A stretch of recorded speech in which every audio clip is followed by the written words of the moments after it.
Good morning from Panhandle Outdoors, America's only daily outdoor TV show. Your source for fishing, hunting, and information for folks who enjoy the great outdoors. Now sit back, relax. It's Panhandle Outdoors. Good morning, folks. Welcome to Panhandle Outdoors. I'm glad to be back. I'm Winston Chester, if y'all forgot who I was, and I'm the host of Panhandle Outdoors. First of all, I want to thank all the folks that took my place while I was going on vacation. My family had a wonderful vacation. I'll tell you more about it later on in the show, but it's an awesome time.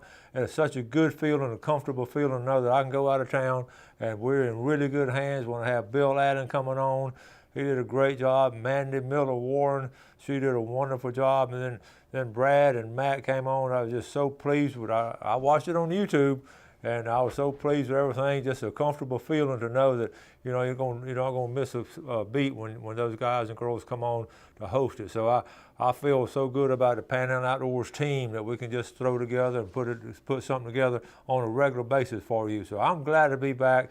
It was an awesome vacation, and like I say, we'll talk about it later, but let's get moving on with the show. Got a lot of stuff to cover. No way I'm gonna get it done today, but we're gonna get started. Weather, of course, brought to us by Hayden Technical Center, and we came back to a lot of rain, folks. It's raining here in the Florida Panhandle all through the southeast, and high today is only going to get 81 and low 76. Not much going on with temperature-wise. Water temperature, first thing I checked when I got back, was right at 84 degrees, so it's warm out there. We had a lot of that southern Gulf water brought in. River readings, this surprised me. Take a look at Apalachicola, Bluntstown. It's still only 5 point, right at 6 foot, okay, and the Choctaw Caryville about 6 foot. Both of them at 6 foot around it, but you're going to start seeing some rapid changes probably when I come in tomorrow and show you the future forecast of the rivers. What's special about today, I came back today because it's a summer solstice. Today is the longest day of the year. And you know what's going on. I've showed you the chart before and all, but really fascinating. Starting tomorrow, today's going to be a little bit shorter. So we're going to enjoy this long day we have today, even though it's an 80% chance of rain. All right, move on. The river readings, of course, brought to us by Sandhill Seafood, and our tide chart brought to us by Kent Forest Lawn Funeral Home and Cemetery. Good strong tides, but again, I wouldn't advise you to venture out much today. It's just this stormy kind of weather. The whole week is sort of just been, well, as you know, I'm not telling you anything, it's just sort of not good to be outside in this kind of weather. And hope you got four-wheel drive if you live on these dirt roads. Marine forecast 16 to 20 coming out of the east. Like I say, it's just weather not looking good, but it's going to, hopefully by the weekend, it might sort of calm down a little bit. So anyway, glad to be back, and let's take our break, and I'll be right back.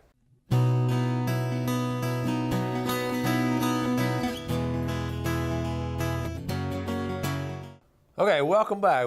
I have a lot of pictures. We won't get them all in today, but I would like to do one segment on pictures. So let's get started on the pictures, okay? Manny Whitehead, my nephew, Mabry Dell, tore the fish up, okay? Monroe's son, that's the son's first fish. So those boys are learning at an early age.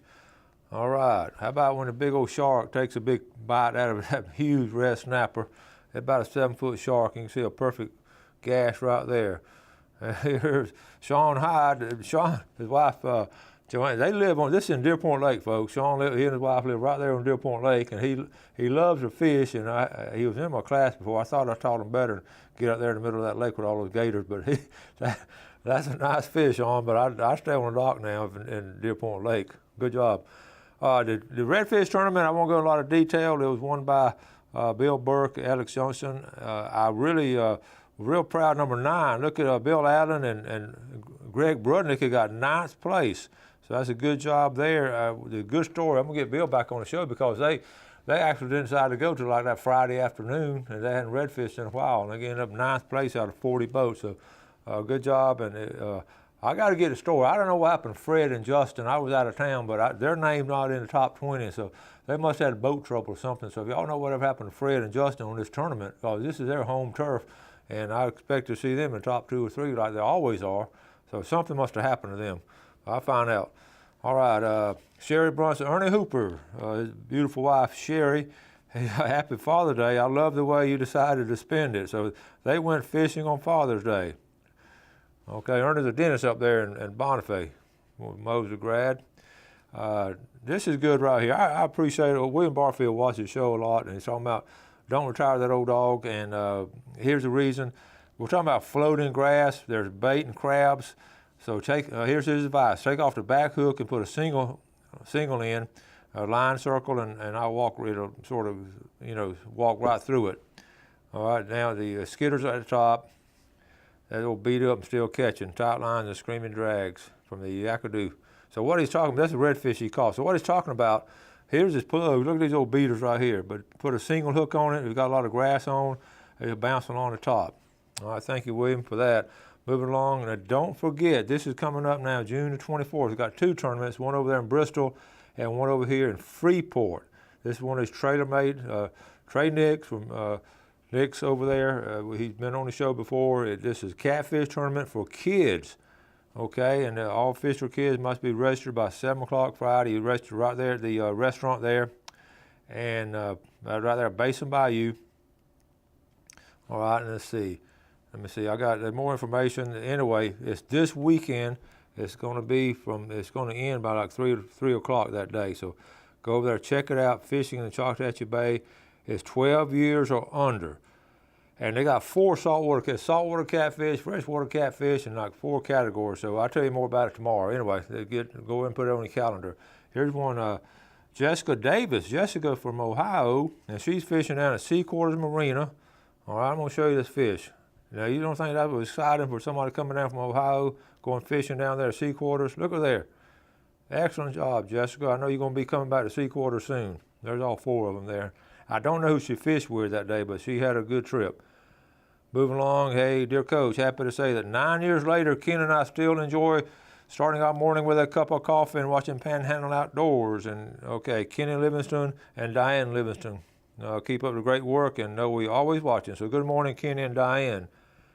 Hunter Ray went fishing the other day. Hunter's a good fisherman over there in Walton County. Look what he caught, a gator.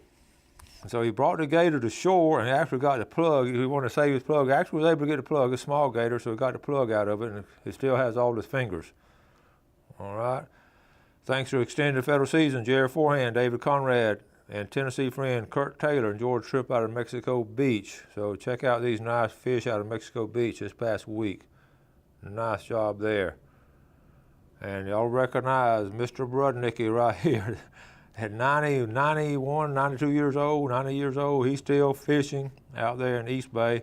Good job, Greg, for taking your daddy fishing. Okay, hey, Coach, just wanted to share some pictures from my brother Kevin's first deep sea fishing trip Saturday. He actually caught something for once, and it just so happened to be a king mackerel on the 5th generation boat. Thought you would enjoy. Sincerely, Kellen Jones, class of 2014. So there you go, king mackerel. We're going to start getting a lot of pictures of these kings, okay? That sort of gets started on pictures. I'll have more coming up the next couple of days, so we'll have to spread it out. Y'all didn't stop doing outdoor stuff just because I was out of town, so I'm glad to see that. Let's take a break, and we'll be right back.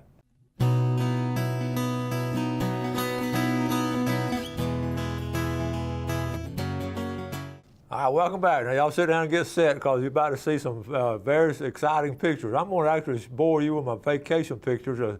I only took about 2,742, but I'm not going to show you all of them. But anyway, I'm going to show you a few of them I'll go through. But I want to tell you about this vacation we took. I'd always wanted to visit Washington, D.C. since I was a kid. We never had a chance as a kid, and I said, well, when my kids come along and grow, I'm going to take them. But I blinked twice. I had my kids that blinked twice, and they were grown. So I didn't get a chance to go then. So I said, well, when my grandkids come along, I'm going to take them to Washington, D.C. Well, I started looking. They were boom, boom, boom, boom, growing up fast. So I said, we're going to go. So we took the family, my total family of 11 of us. We just planned a good while back that when school was out, we're going to take a week or 8 days up in Washington, D.C. and other places too with our American history. So that's a trip we took. It was I don't want to say a trip of a lifetime. It was because I always like to keep hoping for better and better each time. But this was a wonderful, wonderful vacation, and I just wanted them to see our American history, and it was special. We started off, we went off, I had to write it all down. We went to Monticello first, or Thomas Jefferson Place, spent a day or two there, then went from there into Washington, spent several days there, then we came back and went to Williamsburg, and after Williamsburg went into Jamestown. So we made a big circle. We stayed in a hotel 2 blocks behind the Capitol, two blocks behind the White House. And it was fascinating. So we're going to look at some of these pictures, and hopefully we're going to, I just had it set up. Did I lose it, Jeff?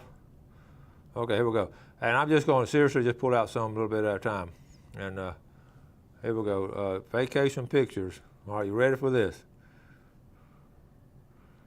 All right, here we go. So I'm just going to scroll through them. I was in Monticello, and I know you can't see all of them. I'm just going to pull out some that was exciting. Monticello, that's the garden, and the history of Thomas Jefferson was fascinating. Okay, and so here we are. This is just all of us walking down the street. We're walking down the street in Washington, D.C. In fact, we headed to the Capitol, and I took a lot of, okay, so we're there. Here's Mason and Gail and I in front of the White House. Okay, move on, let's see, move on. And of course, we had to, here's Wendy and her family in front of the Lincoln Memorial. Okay, I remember Wendy, let's see, and I had to take there I am. The only bad thing I feel about I should have had on a Panhandle Outdoor shirt. But wow, it was awesome there at the Lincoln Memorial. Okay, and move on down. Then we get into Washington. All kind. We had to ride buses and stuff like that. Let's see. I'm just gonna keep. I'm gonna have to keep scrolling through these. Okay, here we are at the Capitol building. Capitol building is really nice. Okay, there's Mason taking a lot of pictures. Okay. And here we are gawking at we're just gawking at everything. There in all the pictures, and it's just really fascinating. Moving on, let's see. I got a picture. That's my two kids. They were little at one time, Wendy and Chip. They're all grown. They got together for that picture for me. Let's see. Moving on. Of course, the Supreme Court. Oh, here it is. We have I didn't have many whole pictures of the whole family. Let's see. That's the whole family in front of the Supreme Court. Okay. And let's see. Moving on. The Supreme Court, the Capitol is really nice. We got to go into the chambers of the Capitol. Let's see. I won't go. This is a great picture here. Well, let's see. This is just us eating at the Supreme Court building, having lunch there, Supreme Court building. Moving on. Let's see. Let's see. Oh, we got to go to Arlington, and I had Gail tell the story to the family, and I won't play this, but she told a story here about bringing her grandmother. I'm going to tell that story on July 4th, though, about her grandmother. She lost an uncle, her dad's brother. And here we are at the tomb of an unknown soldier. That's Kennedy's grave, okay. And tomb of an unknown, we get to see the change in the guards. Also saw a procession in Arlington. That sent chills up and down you to see a procession going on at Arlington. And we were there. Of course, the Iwo Jima. That was Chip and I. That was special right there also. And then moving on, let's move on to see. Went on into Williamsburg. What a neat place Williamsburg is. It just shows you early history in there. Moving on, there's a lot of pictures in Williamsburg. There are the girls in the period costume. Okay, we got to move on. Let's see, moving on. Oh, and the kids, they had to show them how to make bricks. You had to get in the mud, make your own mud to make the bricks and all. Those guys and girls had it tough back in those days. I'm telling you, they really did. Rapidly, I tell you, I took 2,000 some pictures. Colonial Williamsburg, and one of the fun things, I always do a little side thing when you're. This is Mason and I playing ring toss. He bought that game there. And that's a little ring toss, where you actually toss it in there. We played that for hours in the motel room. And so you always do those things on vacation too. And then into Jamestown. Jamestown was a cool place. Okay, Jamestown, I want to show you Jamestown, the first English settlement. Got to see Forrest Gump on the way out, right there. Forrest Gump, and I was trying to explain to him why I should have some of that candy. And right here, I got to show you. Okay, let me tell you real quick. When we go, my kids always told me about when when they're with me, I always run into people I know. And I taught school 40 plus years. I do a TV show, so But folks, I was up there in Washington D.C. We're at Arlington, and all of a sudden I heard somebody say, "Coach Chester," and I ran into two of my former students. I took a picture with them. Check it out. Julie Dowd, she was in the class of '97 or '96. and her husband, David Clampett, who's in class of '94. So we took a picture right there at Arlington, and they have 3 kids now. They live in Tarpon Springs. Great to hear from them. And I'll end on this picture right here. This is at the Vietnam Wall. And Whitney took this, and I'm going to read to you what Whitney said about this picture right here. So let me read this to you, because this was one of the memories, strong memories of the trip, okay?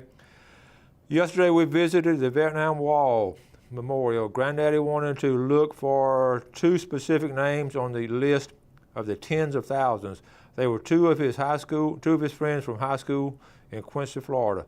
Granddaddy had great memories with them, playing together at the high school football team and spending their teenage years together. The 2 boys got drafted right out of high school, and neither one of them returned home. Well, they brought the bodies home. But our whole family, this was special now, our whole family, and this sort of spontaneous, because I'd always wanted to do this. I want to see those 2 boys' name on there, Jackie Peacock and David Dalton. And here's what Whitney said. The 2 boys, okay, our whole family spread out to find their names on the wall.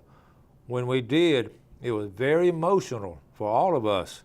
It made me so incredibly thankful for everyone who served and sacrificed for our amazing country and those who are still serving. We wouldn't be where we are today without our men and women in the service, and I hope one day I'll be able to express how grateful I am from here on. And I'll always remember every day and be thankful for it, and especially Veterans Day. But anyway, that was a really special time. So you put all that together, you can see what a wonderful vacation we had. I talked about all the things we did and everything, and so I'm glad we went. And if I'll tell you, don't put off your vacation if you have something to do. Like I said, I plan to do it with my kids when they're growing up, and like I said, I blinked twice and they were grown. And then my grandkids, they're growing up so fast. So we just said, we're going to do it this year, and we did it. So I'm so thankful. We've all traveled safety, and all 11 of us got to see Washington. So I'd encourage you to take your family vacation and go ahead and make plans for it. It's a big deal to travel with your family and all, and keep of course, safety in mind. We had a good, safe trip and everything. So it was wonderful. All right, let's take our final break, and we'll be right back. Welcome back. Let's get our fish and game time for today. We're looking at this, brought to us by Blue Water Outriggers, 10:20 to 12:20, right in the middle of the day, and 10:50 to 12:50 to midnight. So we got a 12-hour things. And I was up at Sowell before we went on vacation, and went by and saw Robin and them, and they were talking about some of the things his dad used to say. Remember Bob Sowell? We used to have all these sayings, and they were funny. He'd come on TV every now and then and say them, but I remember I had him write this one down for me because I want to get it right. It's not a long one, but remember Bob Sowell saying this: "Spring is sprung, the grass is riz. Sowell tractor is where your mower is." And so keep that. I'm going to do some of Bob Sowell's those sayings and all. They were always good and creative. Okay, people ask, what are some things? This time of year, a lot of people out gigging and doing a lot of things at nighttime on the water and all. And one of the things, what's the legal things to gig? Well, you can gig. Of course, you can gig flounder, and that's why most people go out to gig. But it's legal also to gig mullet, sheephead, and drum. Those are the 4 fish you can really gig legally. And in fact, the giggers start talking about that's their grand slam to get all 4 of them. I personally don't care anything about gigging a drum or really a mullet. I'm not going to say I want to gig a mullet swimming by, but I'm really looking for flounder. But if you do the grand slam and the gigging fish, that would be it. Okay. Also, I've got the story, and I don't know if I got time to pull it out, but we've talked about all along. We've talked about let's see, about tagging the redfish being tagged. Okay, and I'm going to show you this because this is going to fascinate you. Okay, I got it while I was up there on vacation. I got a text from Travis Bassford. Okay, I'm going to just let you sort of read this. Okay, right here. This is from Travis. Hey, checked a couple from Georgia earlier in the week. They caught a tagged redfish with a green CCA star tag, but they weren't registered. They caught the fish in East Bay, 18.5-inch redfish. Can you imagine that, folks? There it is right there. And you see the tag. See the tag coming out. I told y'all they were going to be, I knew they were going to tag some fish up in the St. Andrew Bay system. They do it every year. And there's a tag right there, pulled it out. There's a tag, they checked on it. Okay, so I texted, I said, no way. I knew that was going to happen. What did they do? And Travis said, yep, they kept it and ate it, I guess. Said they would go register. Might be too late now, but anyway, if that happens, well, remember last year's West Bay they caught them, or 2 years ago West Bay, this year East Bay. I feel like they release more than one because that's what happens when people catch them. They're going to keep them out of water and just to make sure, they can register them and all. So be aware of that. And if you're going to redfish, you just got to register. Okay. Now keep in mind also, I've got one of my viewers over there in Freeport is very upset. A lot of the folks in Freeport are upset about what's going on with the 331 bridge. What has happened? They have opened that boat ramp on the south end of the bridge, but on the north end they've closed out a lot of the original fishing spots and all. Won't let people fish in certain places. I'm going to get more details. I'm running out of time now because I don't have time to talk about it. But I'm going to try to get some of them to come on the show and see what's going on over there. I told them once I got back I would start checking it out. So I'm going to next day or two find out what's going on. But obviously, Department of Transportation won't let people fish in certain areas because of the safety factor. And right now, on the south end, everything's great, but it's not. Those people that fish a lot up in that area are usually fishing on the north end of that bridge in certain spots. And if you lose one of your favorite fishing spots, that's always upsetting. And that's one thing we don't want to do in the Florida Panhandle is being barred away from our favorite fishing spots, unless safety is an overriding factor, of course. But we're going to check this out, and if you know anything about it, let me know, and I'm going to get some folks to come on, but we will pursue it and find out what's going on because we certainly don't want to lose some fishing spots like that. Okay, so let's see, I've run out of time. I do need to add some names in here real quick if I got time real quick. Ray Howell, going to Pickle Jar. Ray Howell, good to hear back from you. Sandra Goodson, Sneeds, Billy Goodson, Sneeds. Ray Howell from Bluntstown. Mike Gates from Panama City Beach, Diane Livingston, and Kenny Livingston. We got it all added in here. So we're going to add some other names later. Running out of time. So good to be back. Thank you all for being with us and all. Thank you all the folks for taking my place. You have a good day today. Do something good for your fellow man, and God bless. Thanks for watching America's only daily outdoor TV show, Panhandle Outdoors with Winston Chester, featuring hunting, fishing, and other activities and information to help you enjoy the great outdoors. Join us next time for Panhandle Outdoors.